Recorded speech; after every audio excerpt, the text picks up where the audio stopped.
Metro রেলের ভাড়ার উপর 15% ভ্যাট নেওয়ার প্রস্তাব রেখেছে এনবিআর।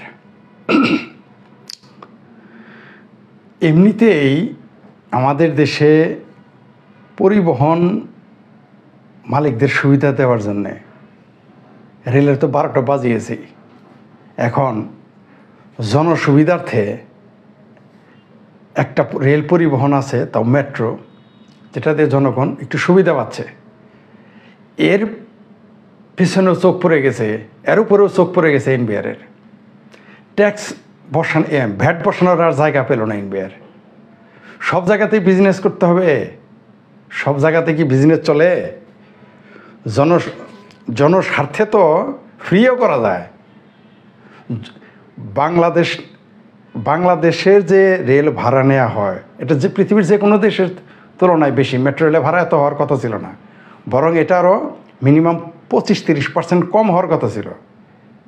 সেখানে এত বেশি ভাড়া নেওয়ার পরেও আবার 15% ভ্যাট। মানে এদের এনবিআরের চোখ টাটানো দেখেন। হাজার হাজার কোটি টাকা পাচার করে নিয়ে যাইতেছে। শত কোটি টাকা দুর্নীতি করে বাংলাদেশের সরকারি আমলারা, কর্মকর্তারা, মানে টাকার বস্তায় বস্তায় টাকা তাদের আছে। সেখানে এনবিআর চোখে দেখে না। এনবিআর কোথায় আসছে? 20 টাকা একটা টিকিটে, 90 টাকার একটা টিকিটে ভ্যাট বসাতে হবে। কেন রে বাবা? আর কোনো জায়গা নেই তোমাদের? কক্সবাজারে যে রেলটা জনপ্রিয় হয়েছিল সেটা বন্ধ করে দিয়েছিল পরিবহন মাফিয়াদের সুবিধার্থে। মানে এটা তো আর বন্ধ করতে পারতেছে না, এই মেট্রো তো আর বন্ধ করতে পারতেছে না। বন্ধ করলে তো পাবলিকের হাতে লাথি চোদে খাওয়া শুরু করবে সবাই। তাই একটা বদমাইশি শুরু করা হয়েছে। এমনিতেই ঢিল দেওয়া হয়, বন্ধ করে দেওয়া হয়, সময়ের মাঝে মধ্যে ডিস্টার্ব করে। এটা পরিকল্পিত। নিশ্চিত থাকেন আপনারা, মেট্রো রেল যে মাঝে মাঝে বন্ধ হয়ে যায়, সবগুলোই, আমি বলছি না যে সবগুলোই ষড়যন্ত্র। এগুলো 2-1টা অ্যাক্সিডেন্টালি ঘটে, আর বেশিরভাগই মনে করেন 10 বার যদি মেট্রো রেল বন্ধ হয়ে থাকে, 8 বার ইচ্ছা করে বন্ধ করা হয়েছে। নিশ্চিত থাকেন আপনারা, এখানে ঢিল মারলে তাকে গ্রেপ্তার করা হয় না, ষড়যন্ত্রকারীকে খুঁজে পাওয়া যায় না। তার উপর আবার মেট্রো রেলের ভাড়ার উপরে 15% ভ্যাট। মানে আমরা জানি এই বদমাইশিটা করতেছে বিশ্বব্যাংক, এই নামটা কেউ নেবে না। মূলত এটা গত বছরে বিশ্বব্যাংকের প্রস্তাব ছিল, তাদের ভ্যাট বাড়াতে হবে। 1 বছর আগে এটা বাড়ানোর কথা ছিল। আওয়ামী লীগের সাধারণ সম্পাদক ওবায়দুল কাদের এবং প্রাইম মিনিস্টারের কারণে ভ্যাট গত বছরই বসাতে পারে নাই। এবার তোড়জোড় চলতেছে, যদি ইমিডিয়েট 2-1 দিনের মধ্যে সরকার এটা ঘোষণা না দেয় যে ভ্যাট প্রত্যাহার করা হলো, তা নাহলে 1 জুলাই থেকে আমাদের 15% ভ্যাট শুরু হয়ে যাবে। আমরা এটা মানি না, এটা আমরা মানব না। আমরা এর বিরুদ্ধে প্রতিবাদ করব। আমি শুনেছি যে অনেকেই প্রতিবাদ করবে, তবে বাম দল, বাম জোট আগারগাঁও রেল স্টেশনে আগামীকাল 10টায় নাকি প্রতিবাদ সভা ডেকেছে, সেখানে মানববন্ধন করবে। আমরা তার সাথে সংহতি প্রকাশ করতেছি। যে কেউ মেট্রো রেলের ভাড়ার বৃদ্ধির প্রতিবাদে আন্দোলন করবে, মানববন্ধন করবে, যে কোনো প্রতিবাদ করবে, আমরা তার সাথে সংহতি প্রকাশ করব। বাংলাদেশের যে কোনো নাগরিক এর প্রতিবাদ জানালে তার প্রতি আমার সংহতি প্রকাশ থাকবে। কারণ এই মেট্রো রেলে ভাড়া আমরা এই মেট্রো রেলে ভাড়ার সাথে 15% ভ্যাট, এটা একটা ফাজলামি ছাড়া আর কিছুই না। মানুষের ন্যূনতম কমন সেন্স থাকলে এটা করতে পারে না।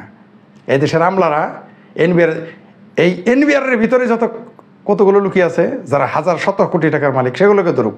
সেগুলোকে ধরে এই 15% ভ্যাট কত আসবে সারা বছরে, এর চেয়ে 10 গুণ বেশি পাওয়া যাবে দুর্নীতিবাজ অফিসারদের দিলে। আমি অনেক দুদকের লোকের চিনি, যারা মফস্বলে একটা 2 তলা বাড়ি করার ক্ষমতা নাই, তারা ঢাকা শহর ফ্ল্যাট কিনে রাখছে।